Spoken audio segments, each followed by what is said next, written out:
आता पाहूया टॉप 9 राजकीय बातम्या।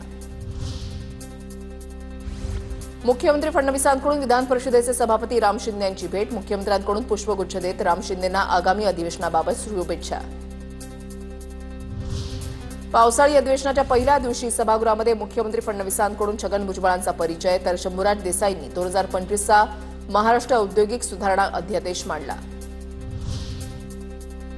विधानभवनामध्ये मुख्यमंत्री फडणवीसांनी घेतली विधानसभा अध्यक्ष राहुल नार्वेकरांची भेट। पावसाळी अधिवेशन सुरू होण्यापूर्वी फडणवीसांनी घेतली भेट, भेटीचं कारण अस्पष्ट। पुणे महापालिका निवडणूक होईपर्यंत स्थानिक कार्यकारिणी बदलणार नाही, अजित पवारांच्या राष्ट्रवादी काँग्रेसचा निर्णय। निवडणुकीच्या तयारीला लागण्याच्या पदाधिकाऱ्यांना सूचना। रायगडाची महसुली नोंद छत्र निजामपूर या नावानं हे नाव हटवून ग्रामपंचायतीचं रायगडवाडी नामांतर करण्याची भाजपा आमदार गोपीचंद पडळकर यांची मागणी।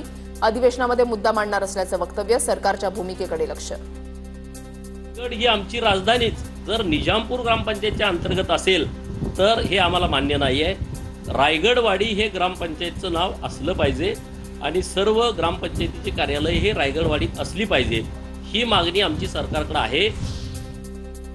सुप्रिया सुळेंना केंद्रीय गृहमंत्री अमित शहा यांचा फोन, शहांकडून फोन करत सुळेंना वाढदिवसाच्या शुभेच्छा। भाजपा आमदार सुरेश धस यांनी अजित पवारांची भेट घेतली। विधानभवनामध्ये धस यांनी अजित पवारांची भेट घेतली। काँग्रेसचे राज्यातील बडे नेते आज दिल्लीमध्ये हायकमांड सोबत बैठक। आगामी निवडणुका मवियामध्ये लढायच्या का, निर्णय होण्याची शक्यता। राज्य महिला आयोगाकडून रिक्त पदांवर नियुक्ती, आयोगातील रिक्त 17 पदांवर कर्मचारी भरती। वैष्णवी हगवणे मृत्यू प्रकरणानंतर आयोगाच्या कार्यपद्धतीवर विरोधकांकडून टीकेची झोड। तक्रारींचा पाठपुरावा करण्यासाठी पुरेसं मनुष्यबळ नसल्याचा आयोगाचा होता दावा।